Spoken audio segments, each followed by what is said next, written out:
Today we will be pushing the limits of human mind. In reality, freedom is quite scary. Ask a person who leaves his home, now he has to do everything by himself. World War III has started. Only when it concludes, we can truly understand what was going on. That if your life is unexamined, it is not worth living. Does it mean we would jump and die? No, that would be stupid. Exactly. It's just astonishing how many different topics they just start exploring and discovering, inventing things out there. It's so contradictory to what we generally do nowadays. So, hello everyone. Welcome to Nomad Meditator. So, today we have a very special guest. He is an engineer and an artist, and he's my college friend from college times. So, welcome Pradunya. We are very happy to have you here. Hey Shantanu, I'm happy as well to join you in this podcast. That's nice to hear. So, Yes. today we will be pushing the limits of human mind by interacting with an ancient oracle. Pushing the So, limits. yes, we have made actually a very special game for all our viewers, for actually both of us to interact with an ancient oracle so that we can interact and understand the minds of one of the most influential and thinking people on this earth. Okay, so basically both of us will be playing game about some intellectual quotes. Yeah. Let's hope everyone else also enjoys. Yes. So the name of this game is Ancient Oracle, and there are three game modes, but we'll be going today with the normal game mode and see deep and insightful quotes and check out the other game modes later. Okay. So let's go with normal today. So, yeah, we have to journey through the wisdom of the history's greatest minds. So, let's Oh, begin the quest. that's exciting. Let's see what do we have today here with us. Yes. So, in this game, we have 4 rounds, and our guest has to pick and choose one of these roles. And for the 4 rounds, a quote from that role will be given, and we will be trying to interpret what that historical genius is trying to convey to us and try to give our own perspectives as to what is actually being said. So, Mm. yeah, please pick and choose any of the quote, the roles here. Yeah, you can pick and choose any role here. You're free to choose any Oh, role here. okay. What should I choose? Ah, there are many. So I would get quotes from these field, right? Fields. Yeah, so we Is there have. anything you would recommend, Shantanu here? I A would Zen definitely master. choose a philosopher. I am biased toward philosopher, but you can choose between a philosopher, a poet, an artist, social reformer, entrepreneur, astronomer, astronaut, sportsman, great historian, Zen master. It's on you. Oh, and the upper portion is quite cool. Let's go with the philosopher. Okay, Yeah, let's see what it has for us in the table.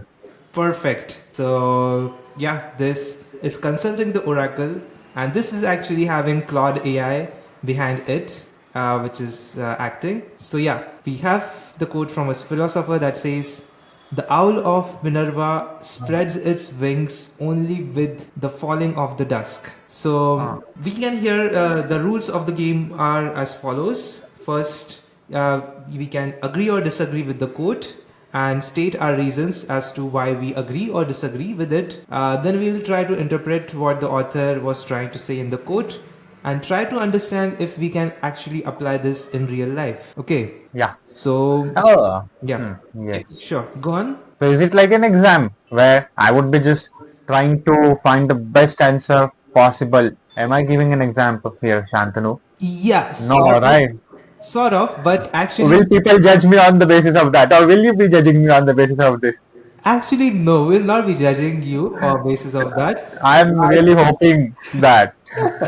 But our goal is actually get towards the truth. Okay.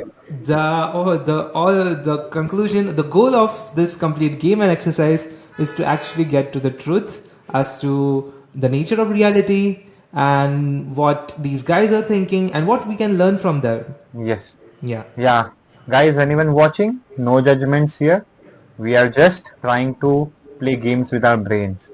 Let's see. The owl of Minerva spreads its wings only with the falling of the dusk. If the guest and I feel that the quote is a bit tough to interpret, we can actually, there's a show hint option which gives us a hint as to what is the author trying to say.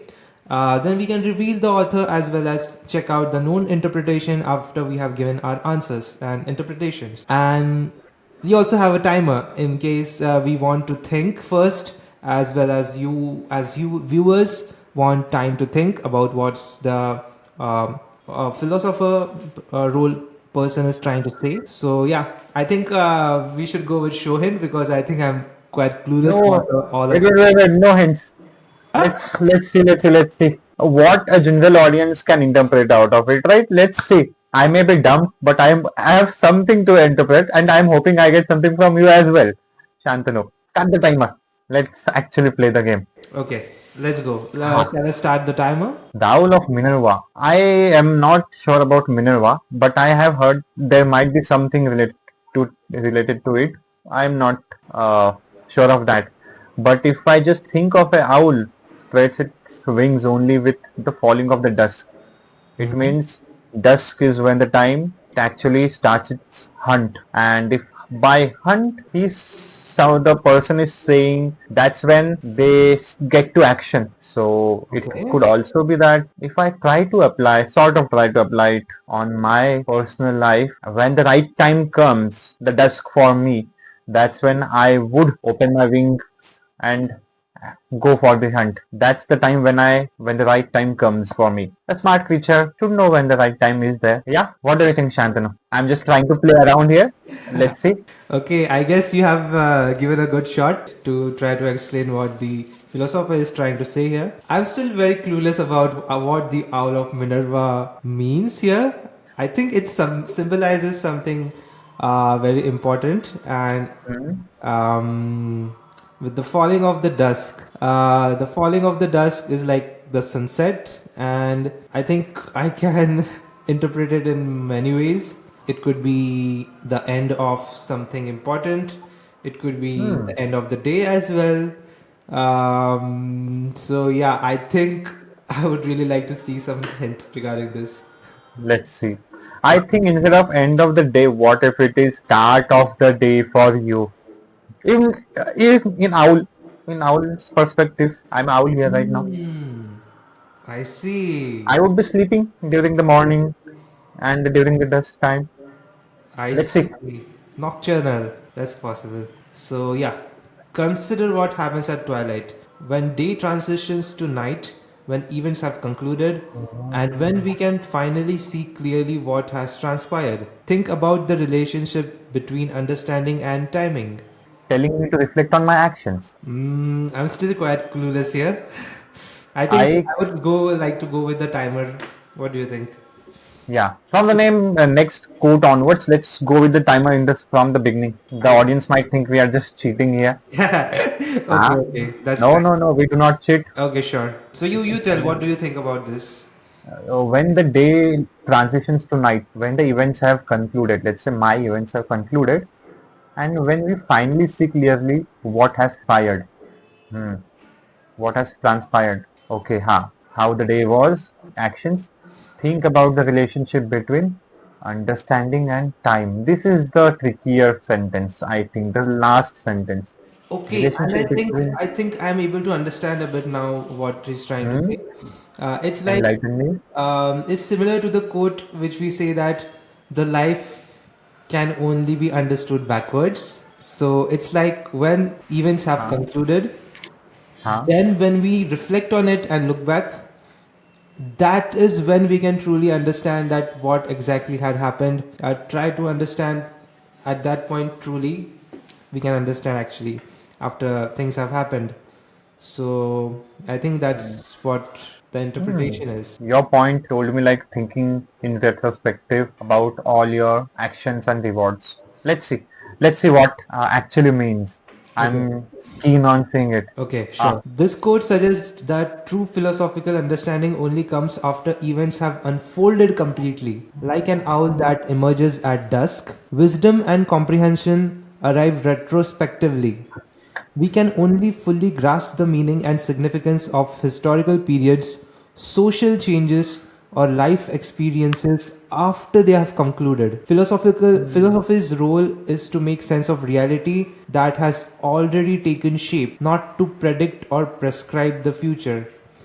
This sounds interesting. I think this is very much regarding history, how we actually understand history and historical events.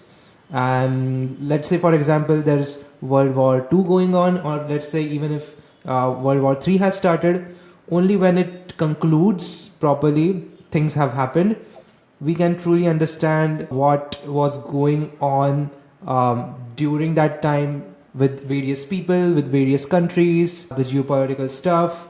So, Hmm. yeah, I think this makes quite a lot of sense. Okay. Oh, I'm thinking here. I agree with most of the part. Truly correct. But here it also says that philosophy's role is to make Mm. sense of reality that has already taken shape. So does it is it trying to say that past, Mm-hmm. not the present, not the future, Mm-hmm. past? Mm-hmm. Because if it is trying to exclude present, then I'm not Yeah, I was a bit in line. skeptical regarding that. Exactly, I was thinking about the same thing as well. The last line, I'm not completely agreeing with it because when philosophers are observing something, that's although it's a product of past occurrences, Mm, it's still something that's happening in the present. So it is possible that philosophers try to understand what's happening in the present, and it's possible that, for example, some astronomers which were considered as philosophers, natural philosophers in ancient times, they could try to predict the orbit of the sun, the orbit of the planet and stars. So that was still counted as philosophy. So yeah, that is kind of disagreeing with what it's trying to say here. yes, correct. And I got one more point. Hmm. Philosophy gives you wisdom. Are you on board with this? I If think yes, philosophical understanding, it gives wisdom. if it does gives you wisdom, and a wise person is known wise because he can act accordingly in the present. A unwise person would easily get derouted, will get disturbed with present issues or disturbances, but a wise person in present makes a choice using his wisdom that let go of all the distractions. Just a hunch. I see. I see your perspective. Do you think you have to ask anything for your audiences? Any message for them on this one? Um, no, not much, but I think they are quite wise to understand. If they are wise, they should also try to guess what it means. So we are hoping that you also tell us what you actually think about it, not what the chat GPT thinks about it. Claude. Lord, we are going with Lord here, guys. Yeah. So you can Huh. put your perspectives in the comments. You can also point out if we do any mistakes or if there is any mistake in this interpretation. If you think it should have been different, something different, let us know in the comments, definitely. And let's Yes. also reveal the author. The author is George Wilhelm Friedrich Hegel, German philosopher, and Western thought, dialectical method, absolute idealism profoundly influenced philosophy, political theory, and social sciences for generations. Cool. Let's go to next Yes. question. This time we'll play with timer. Otherwise, Yes. these guys would be judging me. I don't like that. Sure. Shantanu is a very honest host. Guys, yes. Okay. So the next quote is, man is condemned to be free because once thrown into the world, he's responsible for everything he does. Man is condemned to be free. Hey, So it's like, let's start the timer. I guess huh, we have agreed to start the timer. I think this will be a bit deeper quote. I can feel it. this is sure. Huh, have it Let's start. start the timer. Yeah. It's surely a quote, but it also feels like it's a basic fact.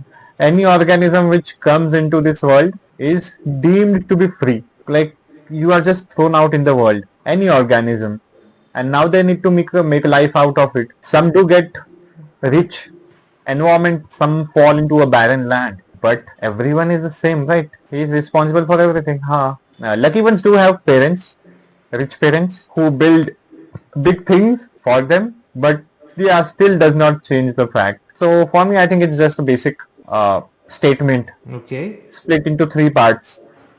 Huh. I see. Actually, we have to think during the timer and not speak. But as you're a special guest, I allowed you to speak even Yes. when we have timer. So, Hmm. I think regarding man is condemned to be free, there is the choice of words. They are saying it's condemned to be free. I think there is something going on there, and Hmm. I think someone who believes in God and who believes in fate can argue otherwise, that man is condemned not to be free because he does not have free will, and when he's thrown into the world, whatever he does, his fate is already written. Okay. Yes, it is a good thing that you pointed out.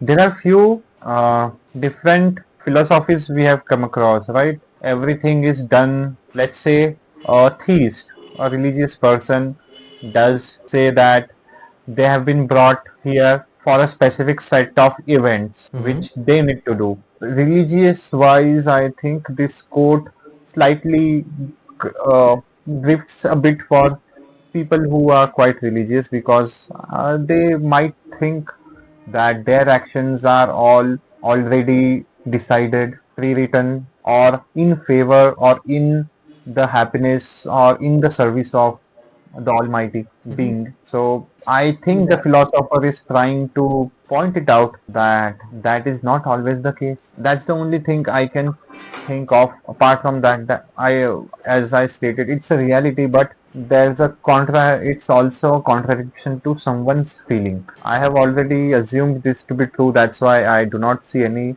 Hmm. I don't get a shock. Yeah, But your some, worldview is full of free will, I guess. That's why your perspective, I guess, the reality as you see it. So you assume that that's the truth, right? And that's how you interpret it as well. hmm, So yeah, that's what I was saying, that this quote can actually be would have been said otherwise. yeah.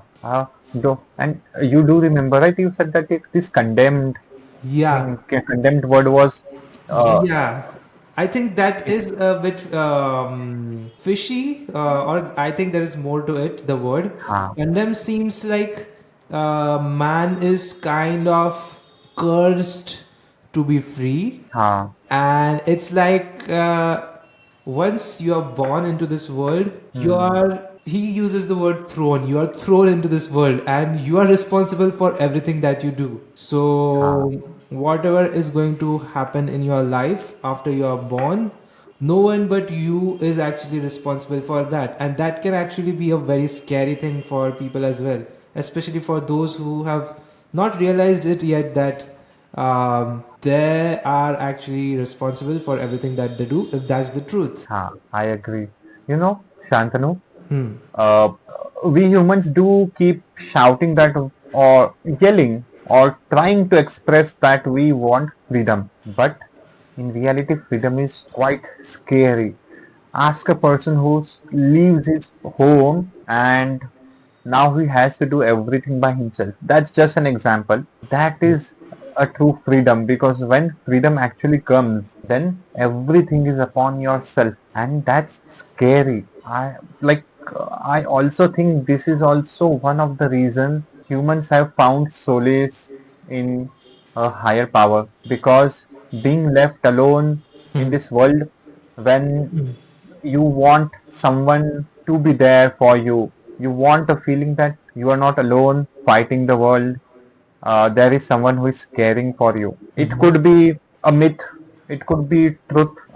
Here we won't be discussing the existence of higher deity, Hmm. but yeah, it also does showcase that that's also one of the reasons religiousness is has transfers traversed time for so long. They were created thousands of years and yet they are alive. And it also shows this pattern is same, has been same for every person since the beginning. We want someone to be there to help us, I see. before us. First, I want to ask, free from what? Man is condemned to be free. Free can mean a lot of things. So, is man here free from responsibilities? No. Here, the author is saying that he is responsible for everything that he does. So, he's not talking about free from responsibilities, right? Does he mean freedom of action? I think yes, he's trying to mean freedom of action. And it could also be interpreted by some people that are we free from responsibilities of household? Are we free from mental suffering? Are we free from physical suffering? Exactly what are we free from? You're right pointing out this out. So to general public, this would should be the first question. Free from what? Like freedom has a lot of layers. If I speak from an example, what do you think? Like, why are there not many businessmen or many entrepreneurs out there today who are creating their own businesses? Hmm. It's so freedom, when freedom comes, you have to look at everything. An entrepreneur needs to look at everything from start to the end, from beginning, from the birth. They need to build it, design it, showcase, ask, help. Everything needs to be done by them. But and it's not an easy job. Humans have desires, so if they chase this, then all the other things would be 10 times harder. And that's why we also see a trend where people go for a salary job where monthly payments are done. Here someone else will tell you what needs to be done. You won't have to stress about it. You already know what needs to be done. You would be doing it. You have the skills. Skills are there for humans, with humans, but it's not easy to use them independently all the time. And I might be going off to to a different tangent now. So let's bring back. So just I was trying to correlate it how, if we see from perspective, it's far easier to do a service job than being an entrepreneur. But in real life, it's opposite. Even if we want, So I guess you're also trying to say that when we are अच्छा, doing a job, we are not actually completely free. There is someone, some manager or some company that's trying to dictate our actions. What are we supposed to do, right? But when you are an entrepreneur, it's a free field, and then you actually realize that the scale of which you could be doing things, there are tremendous possibilities and you need to pick and choose, and you are actually responsible for whatever things you are going to do, because you will be responsible for the losses that you bear, the profits that you earn, for running the company, the product, your customers, and everything. So I guess yes, that's what you're trying to say as well, right? yeah. This was exactly what I wanted to say. Thank you, Shantanu. Welcome. हाँ. Okay. Oh, So हाँ. yeah, but it could also be otherwise that yeah, this could mean that you asked that why there are so less entrepreneurs in this world compared to what could have been, or the number of jobs, working class people compared to that. Why so less entrepreneurs? I think there are multiple reasons to that, but one of the reasons we could see in this quote that people usually don't have that mindset in which they are taking responsibility for their actions. And I do think that as an entrepreneur myself as well, that this really helps that when you are responsible, you are thinking that you are responsible for all your actions, opposed to you are blaming everything else for its shortcomings, your shortcomings, or the mistakes that you do. or the things that happen in your life. Yeah. So Oh. I think that's a very important thing. There could be entrepreneurs that blame their employees for everything, blame their Mhm. product, blame their customers. I don't know how far they actually go, but I do think otherwise it's very true that people who are actually taking responsibility for everything, that's the right path to take in order to be a successful entrepreneur. Yeah. Here, when you were speaking, right, Shantanu, Mm-hmm. I got one more point. Like the writer has said condemned, and you correlated condemned with curse. Mm-hmm. What is the natural tendency of us living beings when they are cursed with something? They want to fight it back. Do you really think lot of us human beings have accepted that we are free and are not fighting it back? Because I just had an thought. Even if there was a king, even he is not completely free, or even a CEO of a company has is not completely free, or you can say they do not want to be completely free. They have added dependency on themselves. A king does not want to do everything by himself. That's why they buy into luxuries. They earn resources and then buy luxuries to not be completely free, and someone else can do some part of it, so they can be more eased off, because of ease. Completely free life is not easy. It has lots of hurdles. So we buy into giving up freedom, small sorts of freedom. What do you think? We get a maid. We Um, get. I think I have a mixed perspective here. Even when you're taking the decision that you want to buy into luxuries and do all those sort of stuff that you described, that's still a choice that the person is making. So, to be more free or to be less free, what sort of freedom he's choosing to have, he's still responsible for that. But according to the author, when let's say a king is born, he's condemned to be free. And I think when we think, that's why I was asking, like, what sort of freedom is this philosopher trying to say? Because when we talk about mental freedom, is a man completely free, mentally free? I don't think so, because when we meditate, let's say we do Vipassana meditation, we realize that our mind is actually not very free. And it's like our mind is actually controlling us instead of us controlling our mind. So we could really say that when any man is born, he's not completely free because his mind is controlling himself instead of he controlling his mind, and that could mean that he's giving in to his emotions, his thoughts, and he's not able to control his own actions. His thoughts are kind of controlling his actions instead of he controlling his thoughts or flowing his thoughts in order to control his actions. Does that make sense? Okay, I see. We so I think we have just right now talked about two things which go a level deeper but in different paths, and Yeah. those are new. The one you talked was a level deeper. I think the writer Mm-hmm. did not think of how a soul, let's say, Mm-hmm. or a being is, and how a being and a mind, his mind is not the same entity. Mm-hmm. And that's what you learn in Buddhist philosophy, right?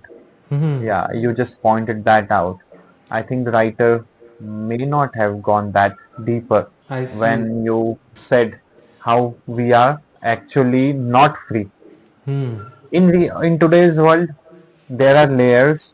We are not even free for in terms of our actions, right? Our actions are governed by what the social media and big giants want us to do. Hmm. We think we are free and we are freely choosing, but we are just buying into the things what someone else wants us. Yeah. And I now think we are going quite a revolutionary path if we can carry on talking about this point. We will be carrying out a revolution on YouTube podcast by having this A topic. small fight, guys, a small fight. Now I think we should stop this fight. Yeah, I think we are getting going too much deep, but yeah, there could be many layers to this line. That's why I was Ah, trying to question each and every aspect of it. But let's mm, let's reveal the author first. Let's see who is yes, this yes. actually person and what kind of thing he would be thinking. So this is Jean-Paul Sartre, if I'm not wrong in his name. He was a French existentialist philosopher, playwright, and novelist who became one of the most influential thinkers of 20th century. He developed key concept of existentialism and was awarded the Nobel Prize in Literature in 1964, though he declined it. Just think of the audacity to decline Nobel Prize. Sorry? Declining a Nobel Prize. What an audacity. Ah, Exactly. I think it's actually good that he could be declining the Nobel Prize in Literature because he huh? could as well be thinking that there are shortcomings in his own literature and not exactly the truth. Hmm. I would like to know about this reason why he declined. Let's say if anyone in the audience can tell us why, that would be cool. Let's see. I think And that's a humble move. uh, Or maybe it's let's very arrogant that Nobel Prize is beneath me. And that could be interpreted otherwise. maybe he just thought this prize is not is corrupt. Let's say. Just give me the money, keep the prize. That's what I would have done. No, that wasn't what I would have done. And let's If invest it into Bitcoin. he doesn't want to go in the books of history in that format. Okay, Bitcoin was not there, so gold then. Correct. पैसा तो money was there. Let's see. Ah, Yeah. So let's go to the next quote then. I guess we before can take going, the known interpretation. ah, Yeah. So Sartre argues that human existence precedes essence. We are born into the world without a predetermined purpose or nature, which means we must create our own meaning through our choices. This freedom is a condemnation because it comes with a heavy burden of absolute responsibility for our actions and the consequences. Unlike objects that have defined purposes, humans must constantly choose to become, making us entirely accountable for our lives and unable to blame external forces, gods, or predetermined nature for our decisions. I guess I agree very much with Sartre here. we missed this point. I think we did think a lot, but yeah, I think yeah. I skimmed and I just touched this point as well in trying to interpret various stuff. How Just like touched, just scratched the surface we regarding just touched, guys. We just touched. That was a good achievement. We almost came closer to winning the Nobel almost Prize. Nobel Prize winner. Yeah, Yeah, we were close. yeah. Let's hope we get a chance to decline it as well. Let's go to the See, next quote. this game is an absolute delight. It brings you closer to the top people. We all, you Yes, get to challenge them if you wish to. exactly. Even if they are dead. Yeah, you get to challenge the dead. Yeah. Just Who challenged what an Nobel opportunity. Prize? Challenge the dead. This is what you should call your tag. Should be your tag for this video. Challenge the dead with us. Ancient deads. And, with Challenge. ancient oracle. Yeah. Ha, I guess we are getting a bit dystopian sideline. here. Yes.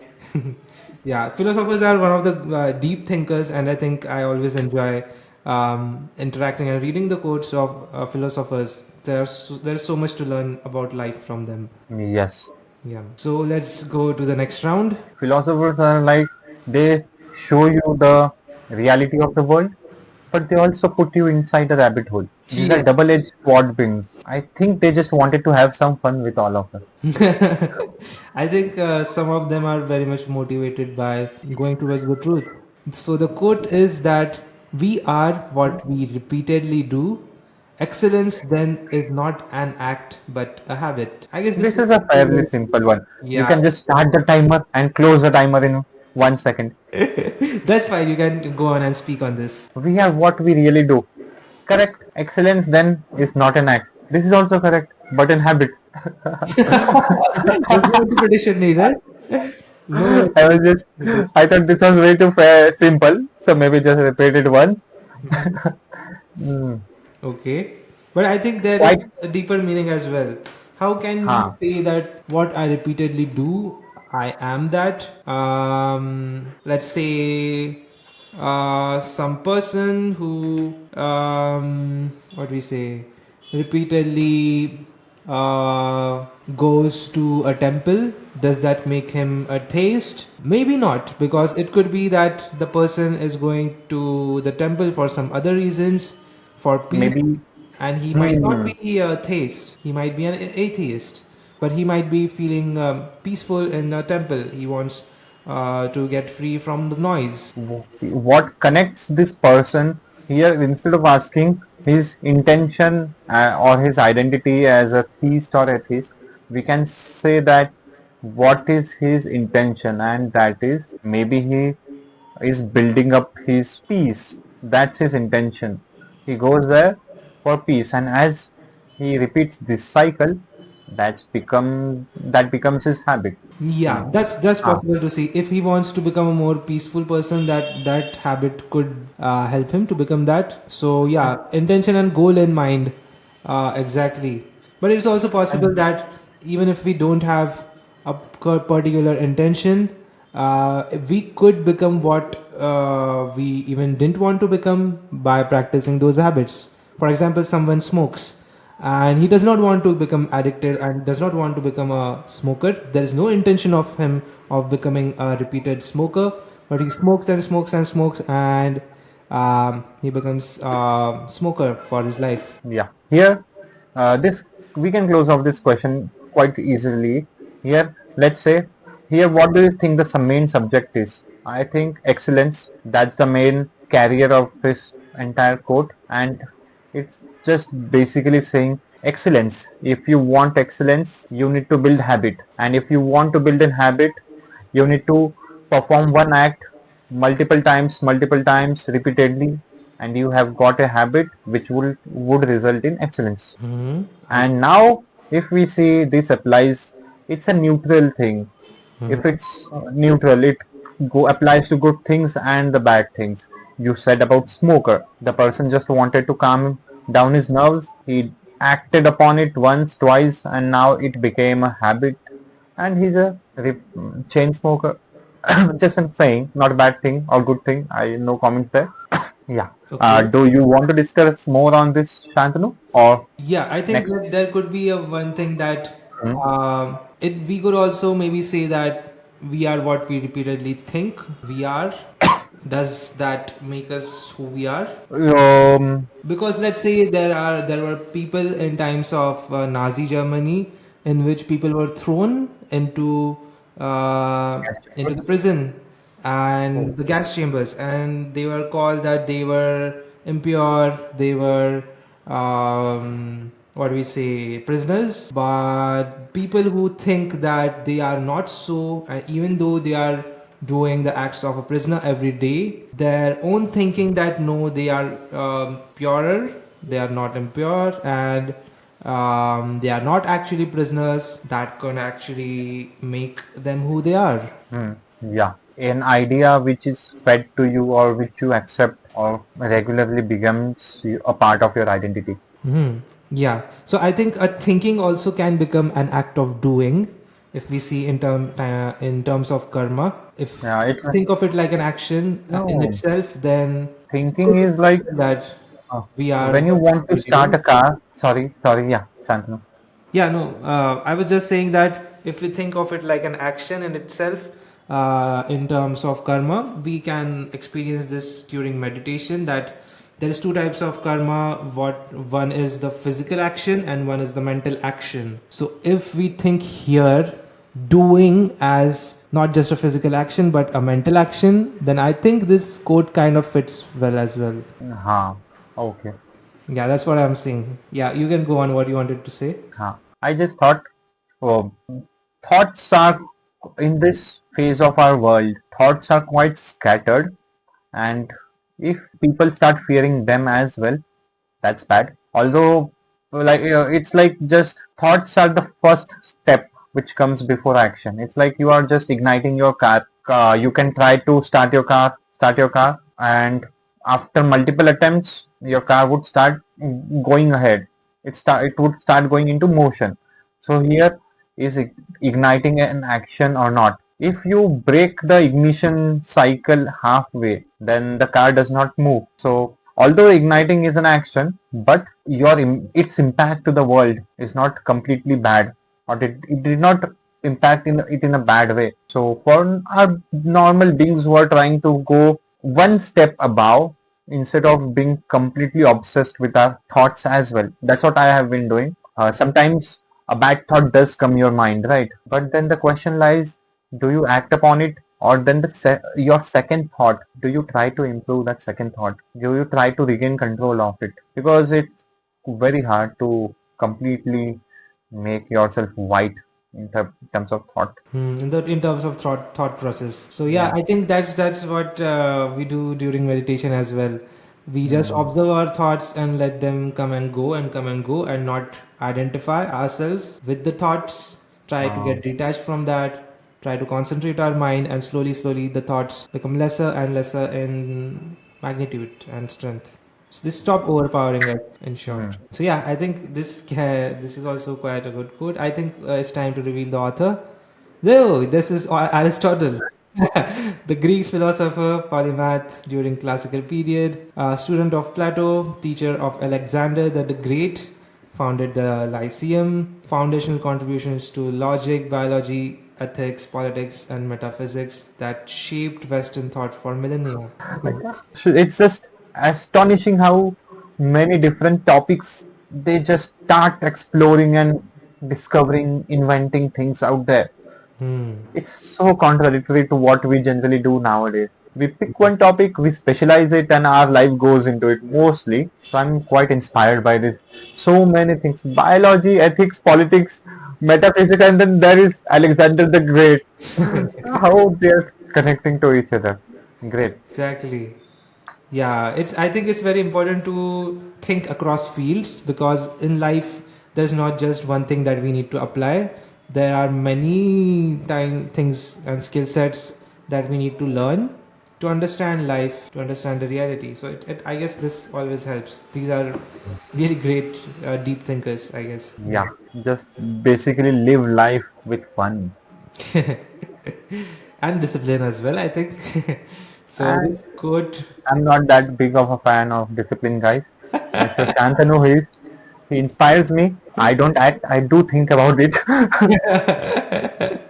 Okay, so this quote reveals Aristotle's view that human nature, moral character are not fixed traits but are actively constructed through repeated actions and behaviors. He argues excellence is not something we achieve in a single moment of brilliance, but rather emerges from consistent practice and habituation, and so on. Broader philosophy of virtue ethics, where moral virtues are developed through repeated practice until they become second nature, and our identity is fundamentally shaped by what we choose to do consistently over time. I guess this is very much similar to the Atomic Habits book as well, if you have read that.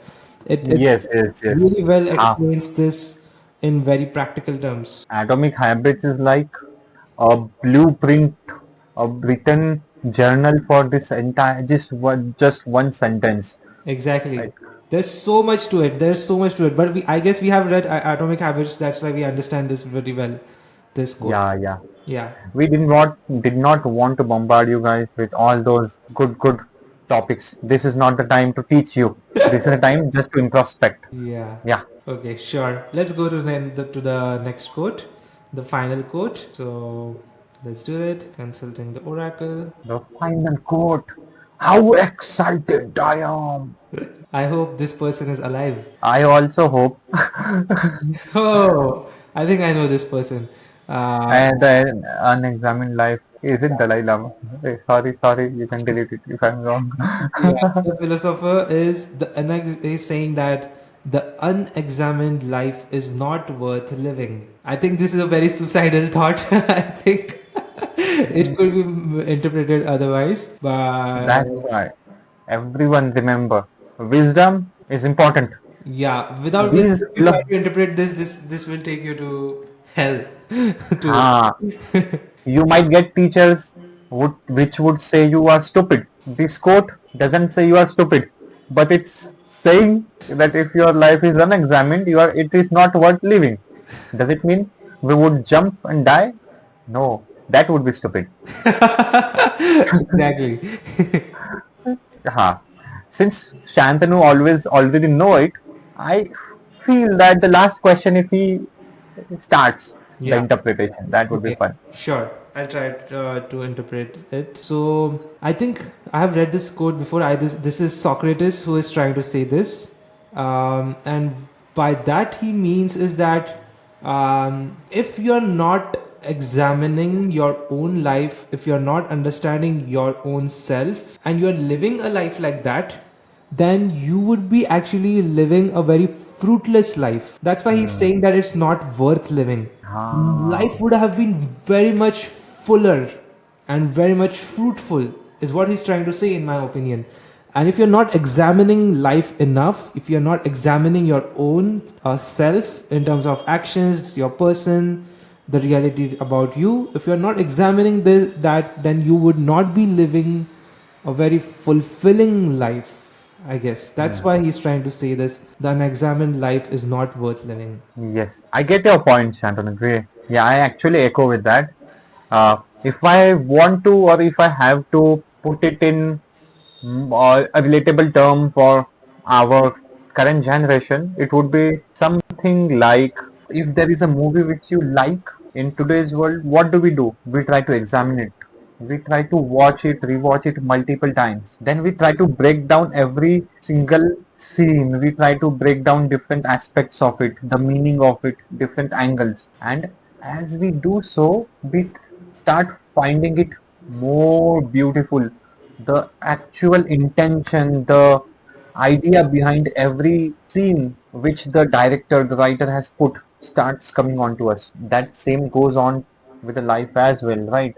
If you start trying to break it down, try to introspect about it, try to examine it, even if you just do your single day, I think lot you would see that not only bad things have happened, some good things have also been happened. Okay, this came out way too direct. It's like, what I wanted to say was, we generally focus on the bad. One bad thing can ruin your day. So if you look back on entire day, all the events which occurred, instead of this one thing, there might also be micro good things which happened. A small dog, a kitty, someone talked to you, your crush talked to you, you answered someone very well. All such events, you might have eaten very good, tasty food which was a surprise. That's also something good. So breaking down every single thing helps, right, in general. And if you now try to expand this very idea, you would and use your wisdom, you can see lot of different good things about this. Yeah, I think you are quite correct in that sense. And I also like the movie example that you gave. And it's like it does happen that sometimes when we watch a movie and a movie scene, and we feel certain kind of emotion that the character is feeling, evokes certain kind of feeling inside us, and some or the other way sometimes we are able to relate the actions, the things that are going on in the movie with our own life, and that helps us to reflect on our own life, on our own actions, and that could help us improve our own life as well.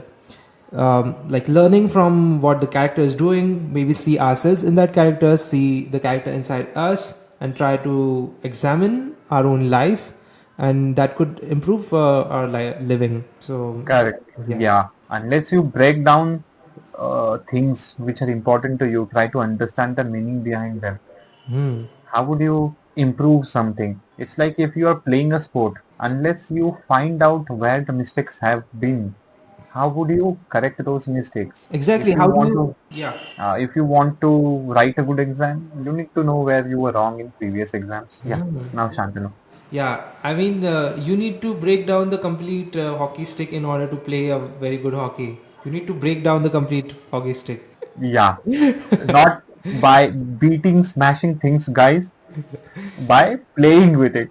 Yeah, That's the I play intention with of it. the hockey stick. Yeah, the angles, the way you should be hitting the ball, where you should be hitting, and yeah, that's I'm trying to say in that sense. Yeah. Yes. Do it so many times that you are very good at it. You should know every part of it. Hmm. Yeah. So that the sport is worth playing. Correct. Examine The it. sport is worth playing. Oh, just now connect the sport with your life. That's when the game actually starts being fun. Hmm. Exactly. So let's also reveal the author. Yeah, he Yeah. was Socrates. Socrates. Yeah. Shantanu is always right, guys. Never doubt him. No, no, you should It's doubt. great. About to get to the truth. What I say is not gospel always. Sometimes it could be, but yeah. So he was a great ancient Greek philosopher, founder of Western philosophy, developed Socratic method of questioning, and is known through the writings of his student Plato, as he wrote no text himself. That's very interesting as well. He never wrote himself. He never, I guess, believed in writing as well. He used to have this really sometimes mindless but very mindful talks as well. I have this book of the great dialogues of Plato, in which Plato actually lots of the time he actually talks about Socrates instead of himself. So the great dialogues of Plato actually have Socrates in most of his dialogues. I think I want to read this book. Yeah, I I would think order it. Yeah. I actually struggled a lot with this book. I've not finished it, of course. I read a few starting pages, and I really found that Socrates, that's why I said mindless things. He talks about very kind of seemingly stupid or seemingly wrong things, kind of wasting time of Hmm. other characters. But I heard from a professor that that's intentional. He's trying to convey something, even if he is talking something stupid or something seemingly time wasting. Did the Socrates come and tell it to him? Sorry, no, it's he's trying to interpret it. Is one of the And professors. I'm not able to get his name from which college he is, but you will find that in Audible, the hmm. interpretation of Plato and Socrates. Interpretation of Socrates. Yeah, Oh. one of the Audible books. You will find it. So yeah, let's see also the known interpretation. Socrates believed that the capacity for rational self-reflection and questioning is what makes life meaningful and distinguishes humans from other creatures. Without examining our beliefs, values, and actions through reason and inquiry, we live merely as animals, driven by instinct, missing the profound opportunity for wisdom and authentic existence that consciousness provides. Hmm. Yeah, that's a very deep interpretation as well. Without examining our beliefs, I really believe that you Oh. should be very very careful as to the things that you believe in, and one of the most dangerous things could be to assume what another person is saying is the truth and not examining it yourself. That could be detrimental. So yeah, Yeah. always, even if you're believing in God, if you are believing something is true, sometimes you're not aware of the our own beliefs. So Yeah. it's very important to become aware, is that the truth or is that something I believe is the truth? That can Ah. make a huge difference to your life. Oh, yes, I get your point. Yeah. Quite Yeah. true. Apt. Quite I apt. really wish he would have quoted this interpretation instead of this quote. It would have made more sense. But I'm very happy to we have Claudia for that. Yeah. No, no, we are good as well. Your teacher professor was good. He Yeah, went far beyond it, yeah. far beyond what Socrates wanted to showed and wanted to tell. I guess that's a Yeah. 17-hour lecture, 17-hour or something. Aisha. I mean, it's 17 hour compulsory, 17 lecture. or 13 hours, something like that. More than that, maybe. So basically, guys, if anyone wants to do PhD or just want to see who Socrates was, Shantanu will send you the link. I know very little about him. Only our class names were based on Socrates, Aristotle, and Plato. But I was not Oh, in Socrates. I know very ah, little about him still. But I'm acha, still trying to study him. And by the way, you said PhD, right? PhD ah, itself means Doctor of Philosophy. So ah, ah, yeah, oh, it's Doctor of Philosophy. Be it any field, maybe it's the philosophy, it's the field of psychology, or it's the field of science. Whenever you get a PhD, that means Doctor of Philosophy. I also learned Doctor of, this. I became aware about this week itself while studying this. oh, Yeah, I knew the complete name of it, but I became aware about, like, really aware about it this week, and it's astounding because when you look at ancient philosophers, you will understand that that makes a lot of sense because almost all the fields that we see, including astronomy, including psychology, including biology, all of these were considered as philosophy. ah, It's just right ah, now that philosophy is a very narrow field. It's thought of a bit narrow field, but at that time it was a broad field, and anyone who is thinking about biology, about life, about psychology, and even stars was considered a philosopher. That's what we call natural philosopher. Even physicists were natural philosophers. Astronomers were considered as natural philosophers. oh, that's something new I learned.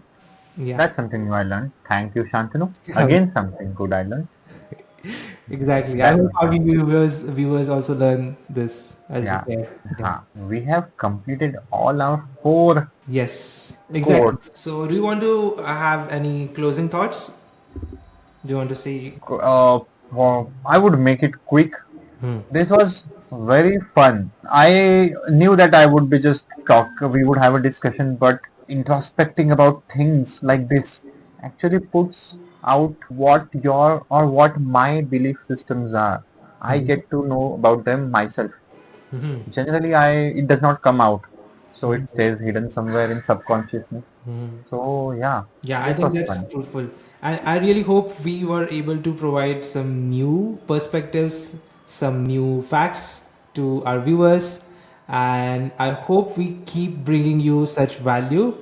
Please subscribe to our channel so that we are motivated to bring you even more of this knowledge and to push the limits of our own mind and help you push your limits as well to learn something new. So, yeah, Yeah, thank you, Pradunya, for coming to this podcast, to this show. And I hope we have more such fruitful conversations in future. yeah. Thank you, Shantanu, for having me. Really loved being here. Yeah. Let's try to have some more of it. Yeah, Yeah. sure. Thank you. Thank you.